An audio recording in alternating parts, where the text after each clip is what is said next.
بلکہ یہ بہت کرم کی بات ہے اگر وہ غلام رکھ لیں، بڑے بڑے کرم کی بات ہے۔ اہل بیت اطہار کا چونکہ ذکر ہو رہا ہے، وہاں بھی ذکر ہو رہا ہے، وہاں بھی ذکر ہو رہا ہے، چونکہ شب عاشور ہے، چونکہ آج چراغ بجھانے کی شب ہے، چراغ بجھانے کی شب ہے۔ تو جب امام علی مقام سے پوچھا گیا کہ بھئی یہ مکھیوں کی بنبناہٹ کی آواز آ رہی ہے خیمے سے، بھائی نہیں یہ قرآن پڑھ رہی ہے علی کی بیٹیاں، یہ مکھیوں کی بنبناہٹ کی آواز نہیں۔ ابھی خاموش توجہ چاہتا ہوں یار،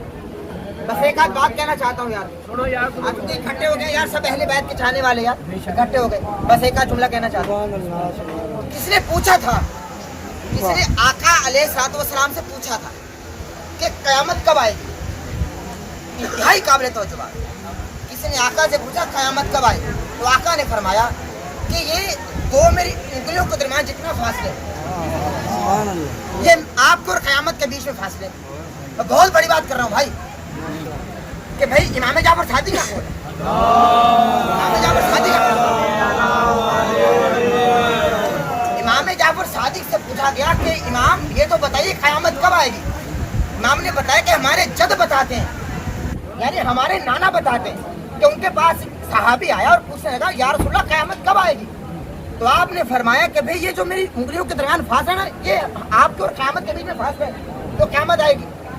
تو آپ نے فرمایا کہ 1400 سال گزر گئے،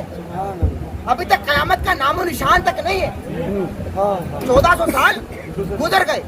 ابھی تک قیامت کا نام و نشان تک نہیں ہے۔ تو قرآن میں اللہ نے فرما دیا ہم نے اہل بیت اطہار سے رجس یعنی ناپاکی کو دور کر دیا، قرآن میں نا بھائی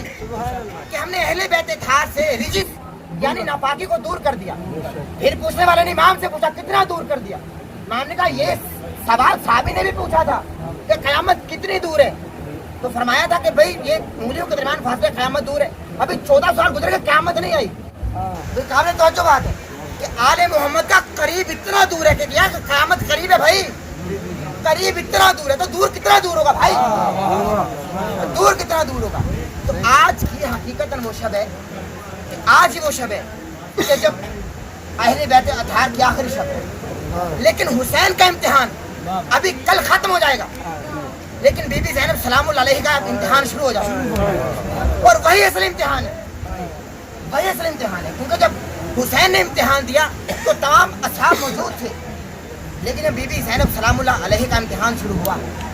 تو سوائے سجاد بیمار کے کوئی موجود نہیں۔ پیش کریں، آپ کون سا کلام پیش کرنا چاہتے ہیں؟